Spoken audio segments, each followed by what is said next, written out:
টেকনাফত নাফ নদীর সীমান্ত দিয়ে নতুন করে যাতে কোনো রোহিঙ্গা অনুপ্রবেশ করিত না পারে ইয়ানুল্লাই টেকনাফ সীমান্তত সর্বোচ্চ সতর্ক অবস্থানত আছে বর্ডার গার্ড বাংলাদেশ বিজিবি সদস্য হল। মিয়ানমারের আভ্যন্তরীণ সমস্যার কারণে এই সতর্কতা লওয়া হয় বলে জানা যায়। পাশাপাশি রোহিঙ্গা ও মাদক ঠেকাবেল্লাই সীমান্তত রাত দিন টহলদের বিজিবির সদস্য হল। যে কোনো অপ্রীতিকর পরিস্থিতি মোকাবেলা করতেও সতর্ক অবস্থানত আছে বিজিবি। এই ব্যাপারে টেকনাফ বিজিবি ২ নম্বর ব্যাটালিয়নের অধিনায়ক lieutenant colonel Asaduzzaman Chowdhury C+ টিভির জানায়, আপনারা জানেন যে আরাকান আর্মির সাথে মায়ানমার আর্মির একটি সংঘর্ষ হয়েছে।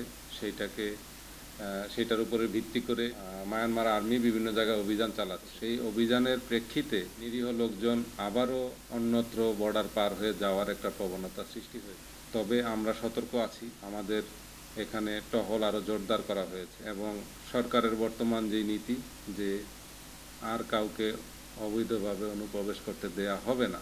এছাড়াও টেকনাফ উপজেলার সীমান্তর খোয়াইকং, উঞ্চিপ্রাং, ঝিমংখালী, খারাংখালী, নীলা, লেদা, নয়াপাড়া, দমদমিয়া, টেকনাফ সদর, নাজিরপাড়া, সাবরাং আর শাহফরিদ্দিপুর দায়িত্বপূর্ণ এলাকা সীমান্তত বিজিবি সতর্ক অবস্থানত আছে। এছাড়াও সীমান্তত বসবাসকারী হলরে নাফ নদীত মাছ ধরন আর চলাচলের সীমাবদ্ধতা বজায় রাখিবার লাইও নির্দেশ দিয়া হইয়ে। হইরাহি গত বছরের ২৫ আগস্টের পর মিয়ানমার সেনাবাহিনীর অভিযানের মুখে প্রায় ৭ লাখের বেশি রোহিঙ্গা বাংলাদেশের ধাইয়ে।